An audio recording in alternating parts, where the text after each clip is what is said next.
श्री राधा कांत नमस्तुते। तप्त कांचन गौरांगी श्री राधे वृंदावनेश्वरी वृषभानुसुते देवी प्रणमामि हरिप्रिये। जय श्री कृष्ण चैतन्य प्रभु नित्यानंद श्री अद्वैत गदाधर श्रीवासादि गौर भक्तवृंद। हरे कृष्णा कृष्णा कृष्णा हरे हरे, हरे राम राम राम हरे हरे। हरे कृष्णा कृष्णा कृष्णा हरे हरे, हरे राम राम राम हरे हरे। हरे कृष्णा कृष्णा कृष्णा हरे हरे, हरे राम राम राम हरे हरे। नारायणं नमस्कृत्यं नरं चैव नरोत्तमं देवीं सरस्वतीं व्यासं ततो जयमुदीरयेत्। नष्टप्रायेषु अभद्रेषु नित्यं भागवत सेवया भगवती उत्तमश्लोके भक्तिर्भवति नैष्ठिकी। श्रीमद्भागवतम प्रथम स्कंध अध्याय 4 श्लोक क्रमांक 24 का आज हम श्रवण करेंगे। ओम नमो भगवते वासुदेवाय। ओम नमो भगवते वासुदेवाय। ओम नमो भगवते वासुदेवाय। ओम नमो भगवते वासुदेवाय। ओम नमो भगवते वासुदेवाय। ओम नमो भगवते वासुदेवाय। नारायणं नमस्कृत्यं नरं चैव नरोत्तमं देवीं सरस्वतीं व्यासं ततो जयमुदीरयेत्।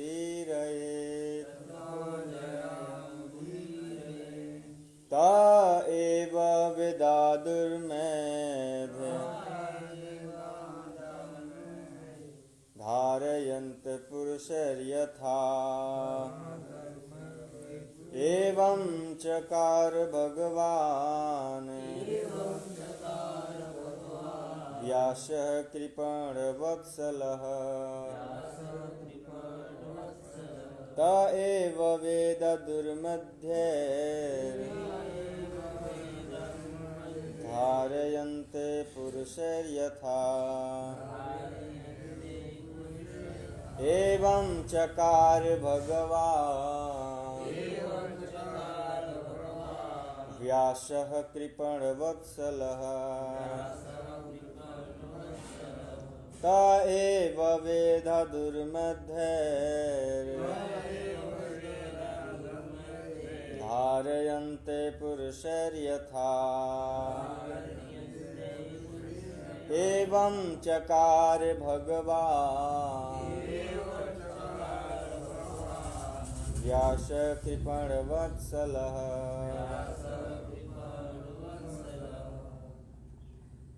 त एव वेदादुर्मध्ये धर्मे हित्वे पुरुषेश यथा धारयन्ते पुरुषैर्यथा एव चकार चकार भगवान् व्यासः कृपाणवत्सलः व्यासः कृपाणवत्सलः स एव वेद धर्मर्धः त एव वेद दुर्मध्यैर्य तायत्य पुरुषयतः धारयन्ते पुरुषैर्यथा एव चकार भगवान् एवं चकार भगवान् व्यास कृपवन्तवत्सल व्यासः कृपणवत्सलः ते वे एव निश्चय ही वेदः ज्ञान के ग्रंथ दुर्मेध्य अल्पज्ञों द्वारा धारयन्ते धारण किए जाते हैं पुरुष मनुष्य द्वारा यथा जिस तरह एवं इस प्रकार चकार संकलित किया भगवान शक्तिशाली व्यासः व्यास मुनि ने कृपणवत्सलः अज्ञानी जनता के प्रति दयालु। तात्पर्य इस प्रकार अज्ञानी जनसमूह पर अत्यंत कृपालु ऋषि व्यासदेव ने वेदों का संकलन किया, जिसमें कम ज्ञानी पुरुष भी उनको आत्मसात कर सके। तात्पर्य वेद एक हैं, यहाँ पर अनेक शाखाओं में इसके विभाजन के कारण की व्याख्या की गई है।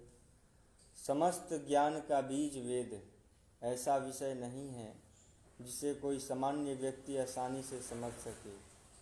ऐसा प्रतिबंध है कि जो सुपात्र ब्राह्मण नहीं है उसे वेद नहीं सीखना चाहिए। इस प्रतिबंध की कई प्रकार की गलत व्याख्याएं की गई है। मनुष्यों का एक वर्ग ब्राह्मण कुल में जन्म लेने के कारण ही ब्राह्मण योग्यता का दावा करता है।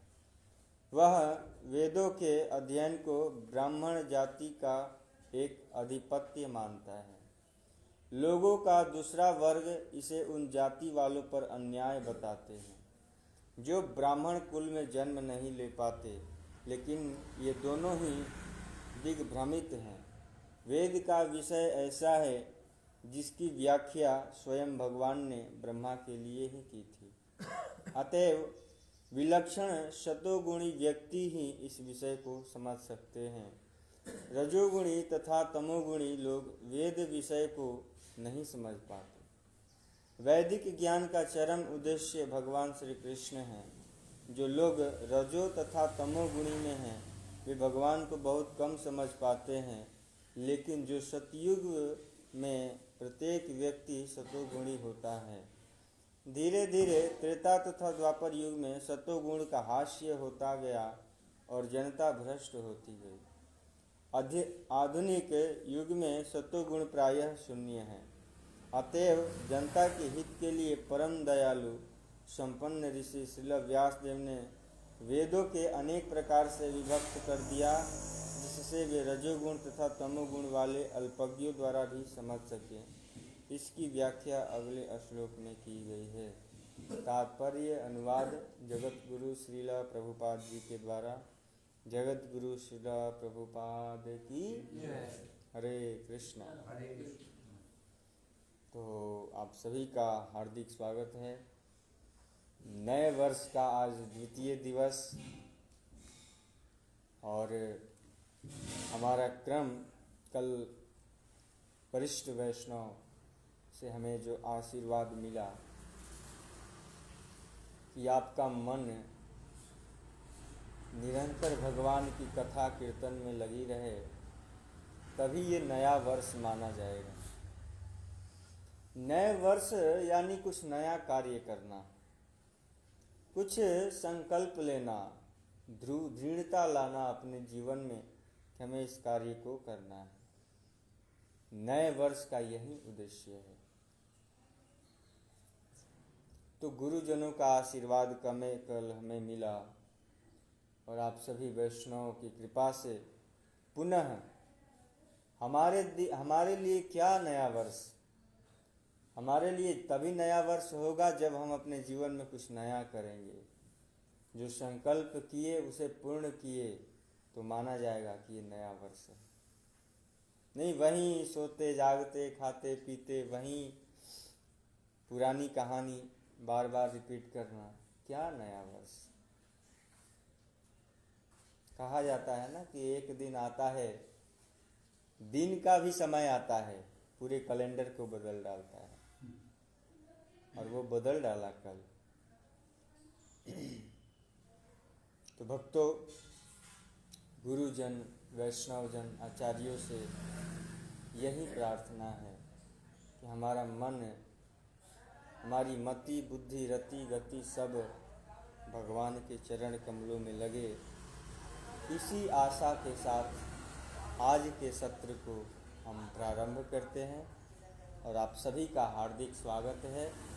श्री गौर निताई, श्री जगन्नाथ बलदेव सुभद्रा सुदर्शन चक्र, जगत गुरु श्रील प्रभुपाद जी के चरण कमलों में बैठकर हमें दिव्य यह अमृत गंगा प्रवाह में डुबकी लगाने का सौभाग्य प्राप्त होता है प्रत्येक दिन।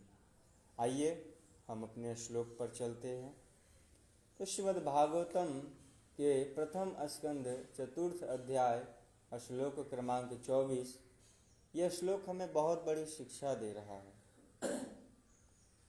क्या कहते हैं कि त एव वेदा, यानी जो ज्ञान के ग्रंथ हैं, दुर्मध्य का अर्थ होता है जो अल्पज्ञ हैं, यानी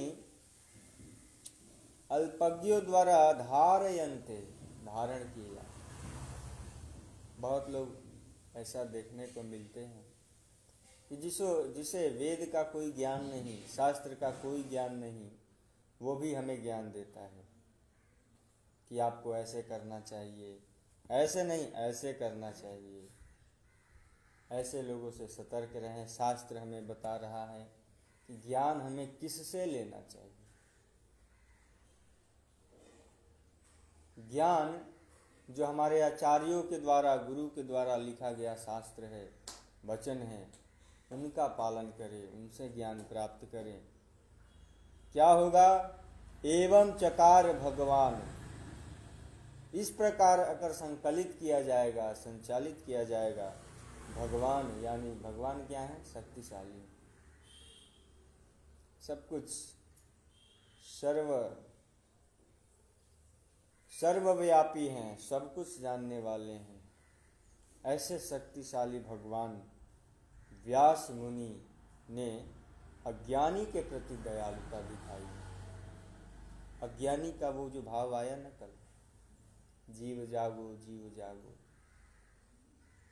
जीव तो पहले से जगा हुआ है, फिर उसको क्या जगाना है? तो बहुत सुंदर कल प्रभु जी ने बताया कि वो व्यक्ति जाग कर भी सोया हुआ है, जिसे ज्ञान और कृष्ण से कोई संपर्क नहीं।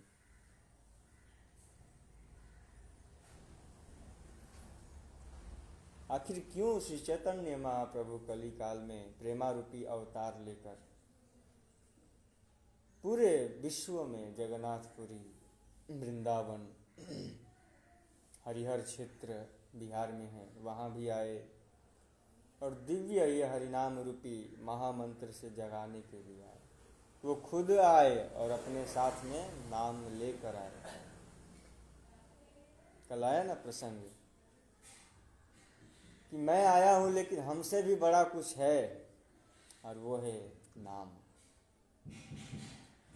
कली काले जीव रूपे करे नाम संकीर्तन। यदि कली काल में जीव भगवान के नाम संकीर्तन को करता है तो कृष्ण खुद कहते हैं कि वह मुझे प्राप्त कर लेता है, वह मुझे अपना दास बना लेता है। नहीं तो पूरे विश्व के मालिक, विश्वोत्पत्त्याद, यानी जो विश्व की उत्पत्ति करने वाले हैं, भला उनको रथ चलाने की क्या जरूरत है? किसी को भेज सकते थे, ऐ इंद्र जाओ, अर्जुन युद्ध करने जा रहा है कुरुक्षेत्र में, जाकर रथ चलाओ। जब राम जी युद्ध कर रहे थे रावण के साथ, तो उनके पास भी रथ आया था इंद्र के द्वारा।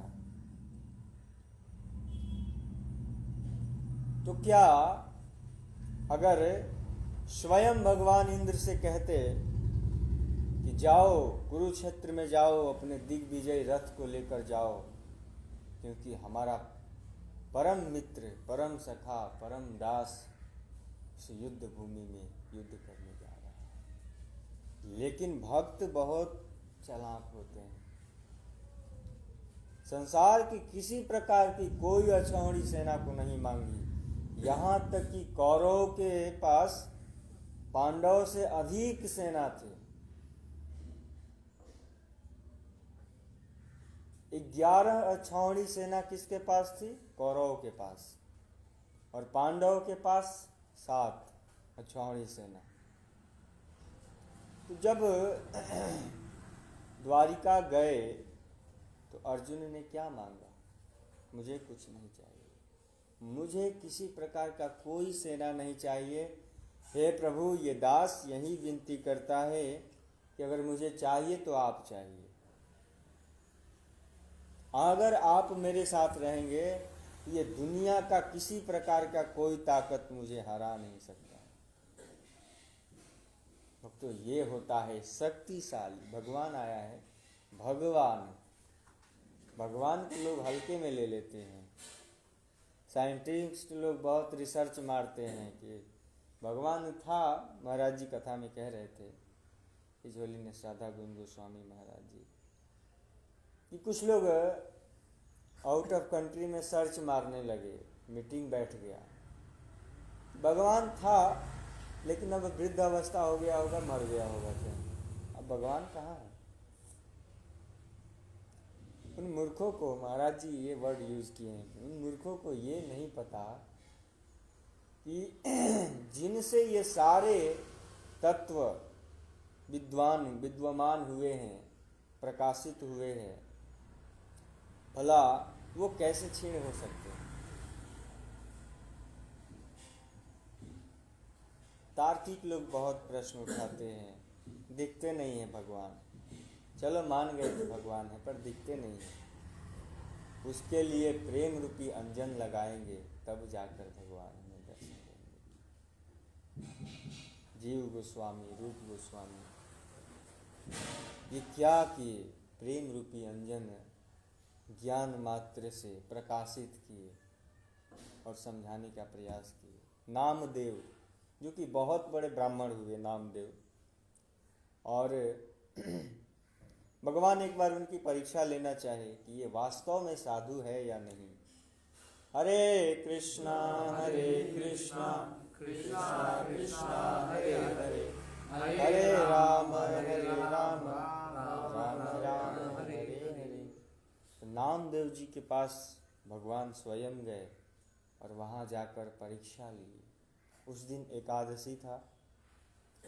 एकादशी व्रत किए थे और वृद्ध अवस्था का रूप धारण करके भगवान नामदेव जी के पास आए और भिक्षा मांगने लगे। माम भिक्षाम देहि, मुझे भिक्षा दीजिए, बहुत दूर से आया हूँ, व्याकुल हूँ भूख से, कुछ प्रसाद लाइए। तब नामदेव जी ने सोचा आज तो एकादशी है, आज क्या देना चाहिए।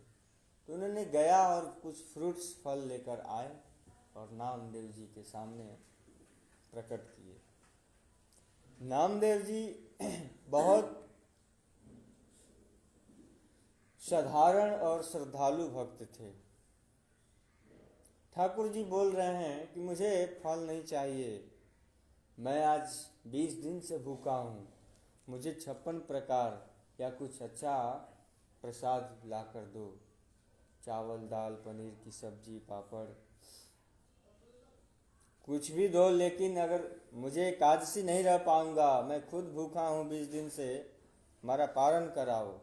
तब नामदेव जी ने हाथ जोड़ा और कहा कि आज तो एकादशी है प्रभु, हे मुनि, हे महात्मा, आज तो एकादशी है, हम आपको कहाँ से प्रसाद खिलाएंगे। विनती करते हुए उस साधु के चरणों में गिर पड़े और कहने लगे कि आज तो एकादशी है, आज हम नहीं खिला सकते। तब यहाँ पर वो महात्मा गुस्साए। वो महात्मा कौन है? स्वयं कृष्ण है, जो परीक्षा लेने के लिए गए कि एक साधु दूर से आया है और उसे तुम प्रसाद नहीं खिला रहे हो, मैं अभी श्राप दे दूंगा तुम्हें। मैं तो जाऊंगा ही, हमारी मृत्यु होगी ही, लेकिन हम तुम्हें श्राप देकर जाएंगे कि तुम्हारा एकादशी नष्ट हो जाए। तब बड़े चिंतित पड़ गए। अब सोचे कि एकादशी विघ्न न हो जाए। विनती करने लगे कि ये मैं किस असमंजस में फंस गया। इस प्रकार से प्रण लिए कि अब मैं भी कुछ नहीं लूँगा। अगर ये साधु की मृत्यु होगी तो साथ साथ हमारी भी मृत्यु होगी, और पहले हम जलेंगे उसके बाद ये साधु जलेगा, क्योंकि इस एकादशी में बहुत बड़ा अपराध होने जा रहा है। तो इस प्रकार से वो नामदेव जी प्रसाद नहीं खिलाए, और जो कृष्ण एक ब्राह्मण का वेश, एक भिखारी का वेश बनाकर आए थे, लीला करने लगे और उसके गेट के सामने, नामदेव जी के द्वार के सामने सो गए कि हमारी मृत्यु हो गई। उसी समय नामदेव जी ने प्रण लिया कि जिस प्रकार ये साधु अपने प्राण को त्याग दिया, मैं भी आज के बाद कोई अन्न ग्रहण नहीं करूंगा, और जीते जी इस पहले चिता पे मैं जलूंगा, उसके बाद ये ब्राह्मण जलेगा। और भगवान का नाम लेते हुए वह प्रसन्नता से उस चीते पे जाकर सो गए। नामदेव जी जिंदा, अभी मृत्यु नहीं हुई है। सोचिए कितने बड़ी परीक्षा यहाँ पर स्वयं भगवान ले रहे हैं। तब मन में विचार किए वो ब्राह्मण, वो कृष्ण की, अरे बाप रे, इस साधु के प्रति हमारा कितना बड़ा अपराध हो जाएगा।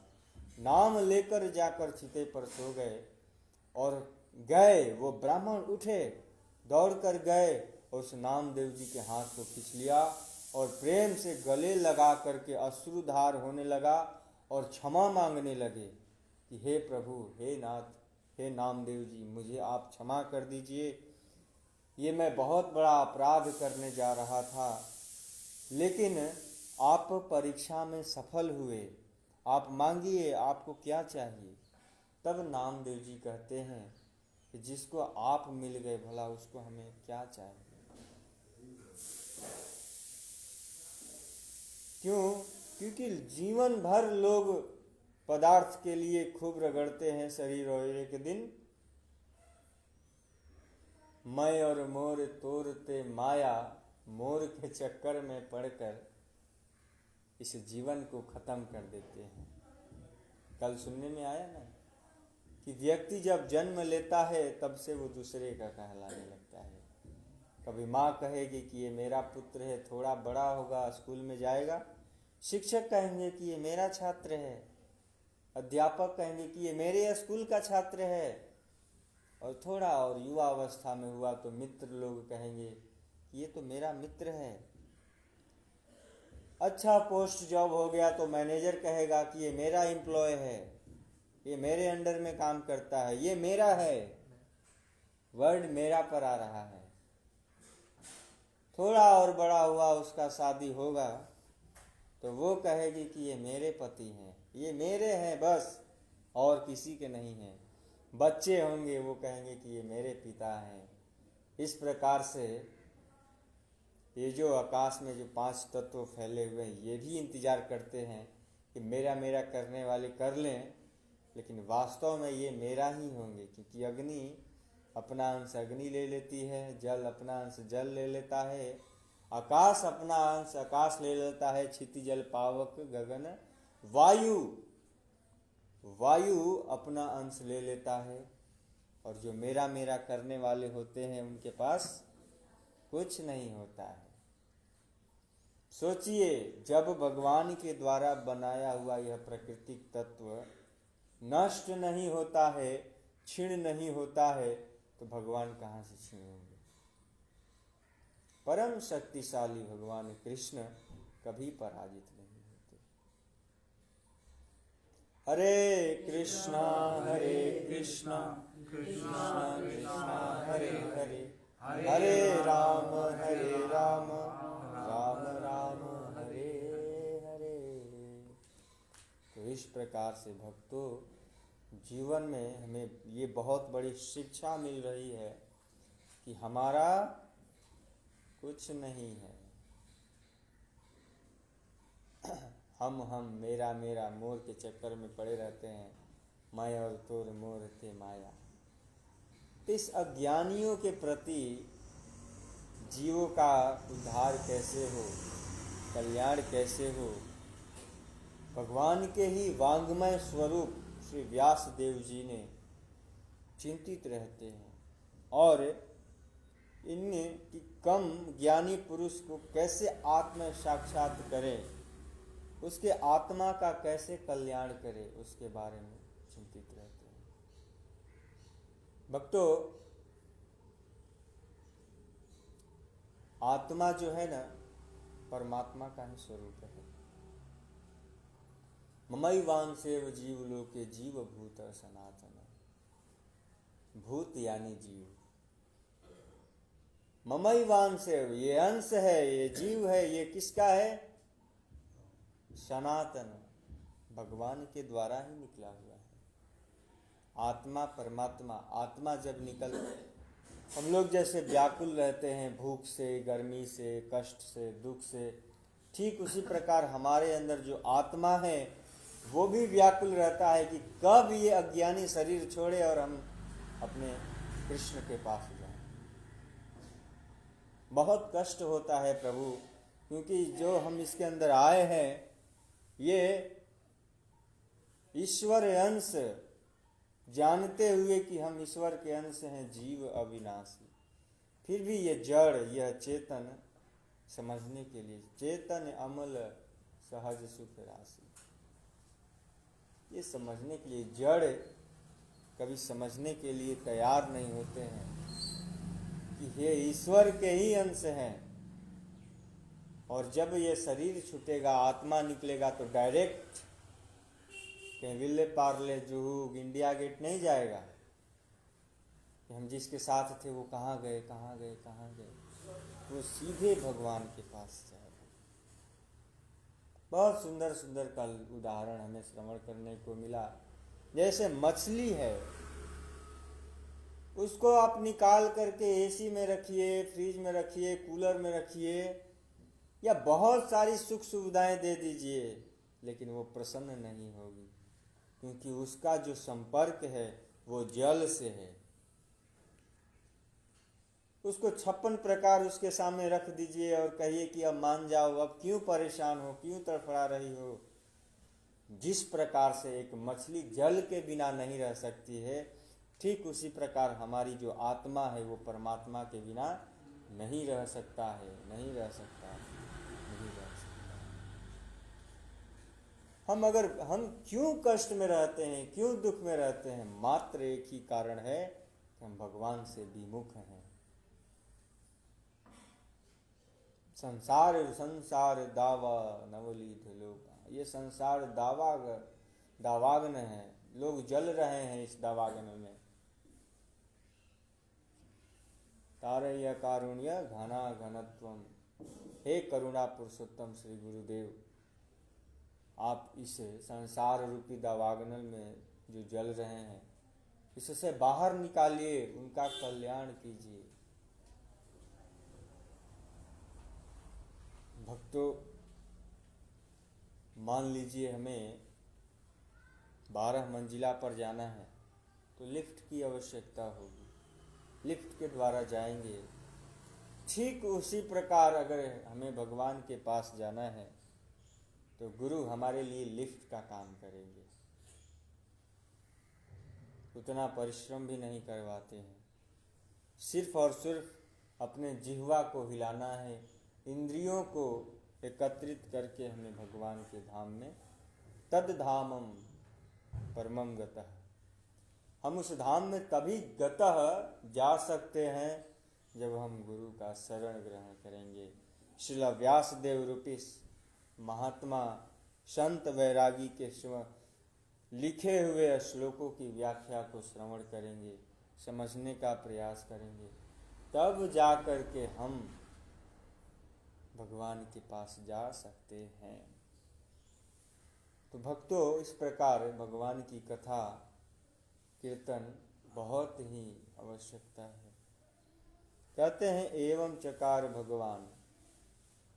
एक साधारण व्यक्ति भजन करने वाले को लोग भगवान बना सकते हैं, हाँ, तो जो व्यासदेव पूरे ग्रंथ की रचयिता हैं, क्या उन्हें हम भगवान नहीं कह सकते हैं? यह श्लोक वही कह रहा है, भगवान व्यासः कृपण वत्सलः। भगवान किसे कहते हैं? जो भक्तों के प्रति कृपण दयालुता दिखाए, वत्सल्य भाव। जैसे किसी पुत्र के ऊपर कष्ट आता है तो माँ आसानी से उसे सह लेती है या उस कष्ट का निवारण कर देती है।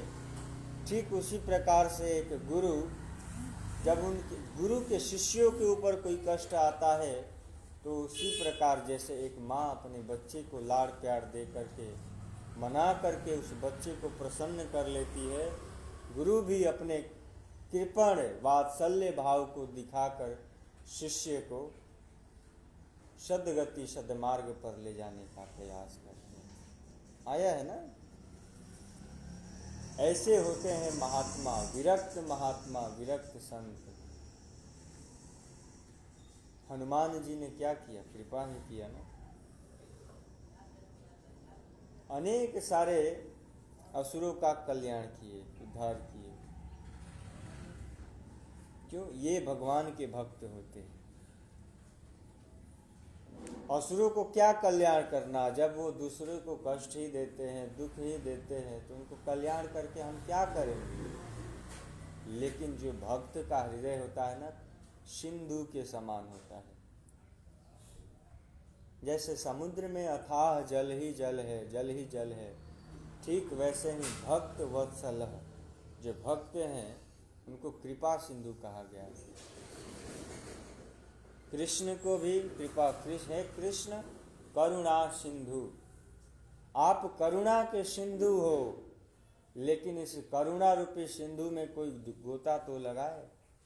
इस करुणा सिंधु रूपी समुद्र में कोई स्नान तो करे, तब जाकर उसे कृपा प्राप्त होगा। एक प्रकार से कृपा मांगते हैं हम कि हे गुरु हमारे ऊपर कृपा कीजिए, लेकिन वो कृपा तभी हमें प्राप्त होगा जब हम करेंगे। प्रश्न में ही उत्तर छिपा रहता है, कृपा कर पा, यानी जो करेगा वही पाएगा, जो नहीं करेगा वो कहाँ से पाएगा। इस प्रकार से कृपा प्राप्त करने के लिए हमें कुछ न कुछ करना पड़ेगा। हरे कृष्णा कृष्णा कृष्णा हरे हरे, हरे राम राम राम हरे हरे। यहाँ पर शास्त्र भी हमें शिक्षा दे रहा है कि वैदिक ज्ञान का परम उद्देश्य मात्र एक होना चाहिए, कृष्ण। और कृष्ण भगवान श्री कृष्ण ही हैं। जैसे गीता का सार है ना, महाभारत का सार है, रामायण का सार है। क्या रामायण का सार क्या है? कि असत्य पर सत्य का विजय। रावण बहुत ज्ञानी था, उसके पास ज्ञान का भंडार था, ब्राह्मण भी था, लेकिन असत्य के मार्ग पर था, पाप के मार्ग पर था, असुर कुल में हो गया। मात्र श्लोक की कमी नहीं थी, शास्त्र के ज्ञाता था, लेकिन असुर था। एक छोटा सा दुष्कर्म कर दिया, माता सीता को हरण करके लाया, ये बहुत बड़ा अपराध कर दिया।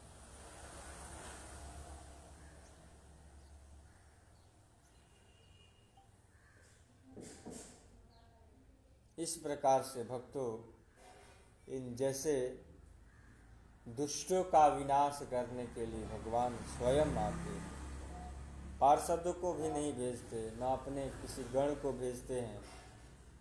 जब एक भक्त तपस्या करता है तो उसको दर्शन देने के लिए स्वयं आते हैं। सोचिए, वो प्रहलाद महाराज हो या ध्रुव महाराज हो या अम्बरीश महाराज हो। अम्बरीश महाराज बहुत बड़े भक्त हुए, इसीलिए कहते हैं दुर्वासा जी से कि अहम भक्त पराधीन। तुम जिसको मारना चाहते हो, हाँ, प्रसाद नहीं खिलाए और तुम उनको मारने जा रहे थे, तुम जानते हो कितना बड़ा अपराध है। हम उन भक्तों के नौकर हैं। अहम भक्त पराधीन, मैं उनके पराधीन हूँ। कैसे?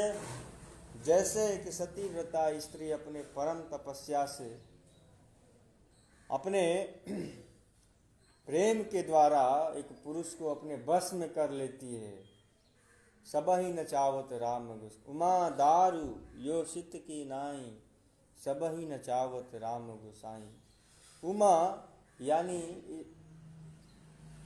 उमापति, दारू, दारू यानी स्त्री। दारू का अर्थ होता है लकड़ी, योषित मीन्स स्त्री। जैसे एक लकड़ी का कठपुतला और कठपुतली बनाकर नचाया जाता है और नचाने वाले कहाँ होते हैं? पर्दे के पीछे होते हैं।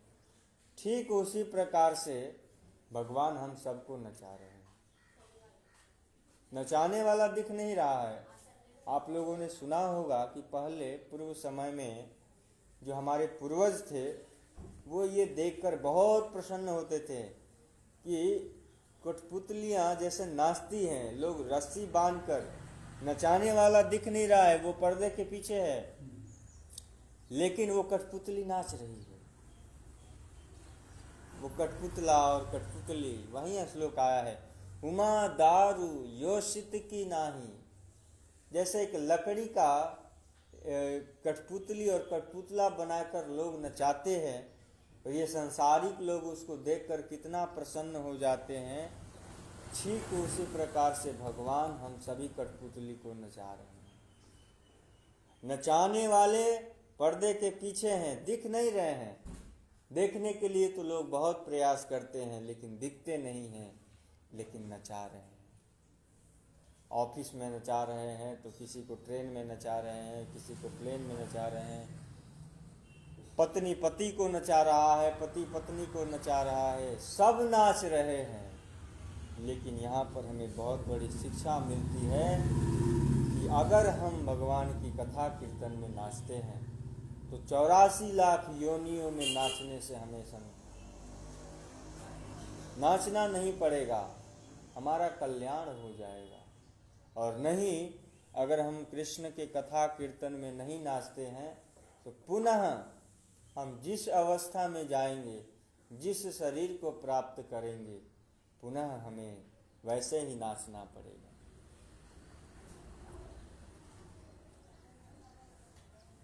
क्योंकि स्त्रियों के पास पुरुषों से 7 गुना अधिक शक्ति होता है कि वो अपने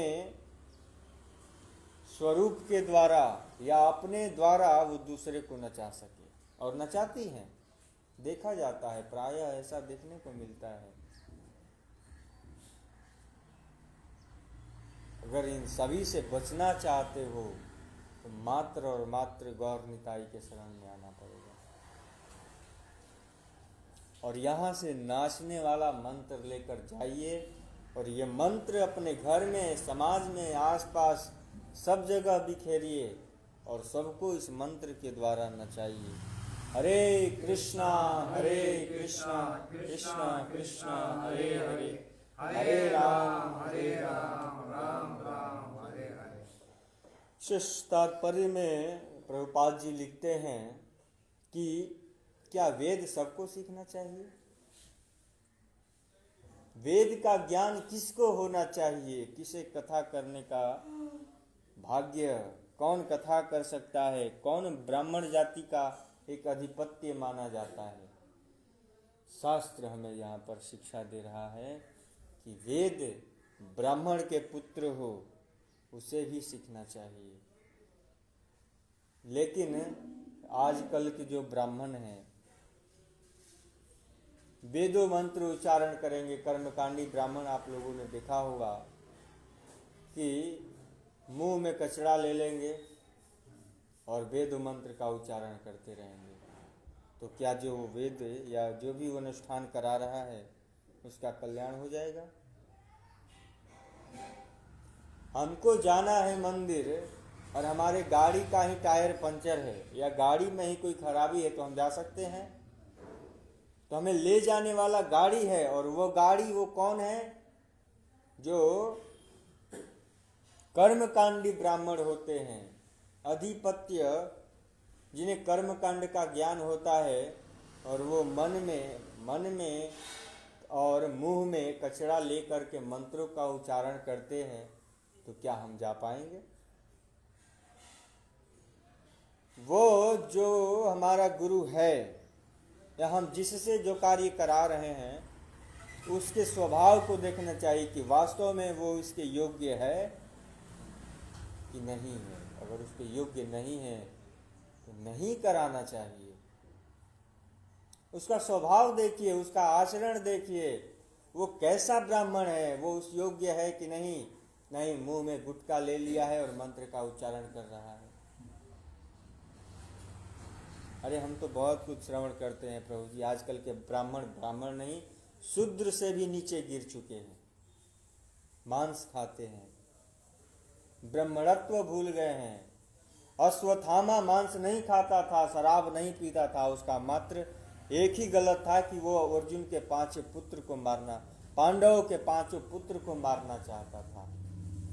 इतना बड़ा अपराध करने के कारण अर्जुन उसके अंदर से वो तेज, वो ब्रह्मणत्व का जो तेज होता है वो ग्रसित कर लिया।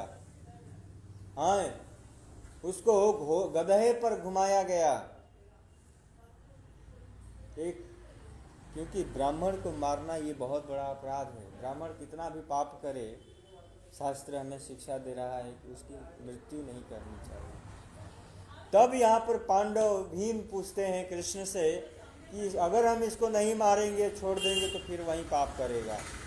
तब कहते हैं कि अगर हम इसका अपमानित करें, इसके बाल का मुंडन कर दें, काला कलिका लपेट दें और गधे पर बैठाकर पूरे राज्य में घुमाएं, तो ये मरा हुआ के समान है। जिसका इज्जत चला जाए वो जिंदा कैसे रह सकता है? मृत्यु 2 प्रकार की होती है भक्तों। एक मृत्यु जो उतना आघात नहीं करती, दूसरा मृत्यु होता है जैसे कहीं हमारा इज्जत चला जाए, अपमानित हो जाए, तो वो मरे हुए के समान है। वहां पर यही रहता है कि हम मरे हुए। हमें यहाँ कृष्ण बहुत बड़ी शिक्षा दे रहे हैं कि किसी को मारना है तो अपने शब्दों से मारो।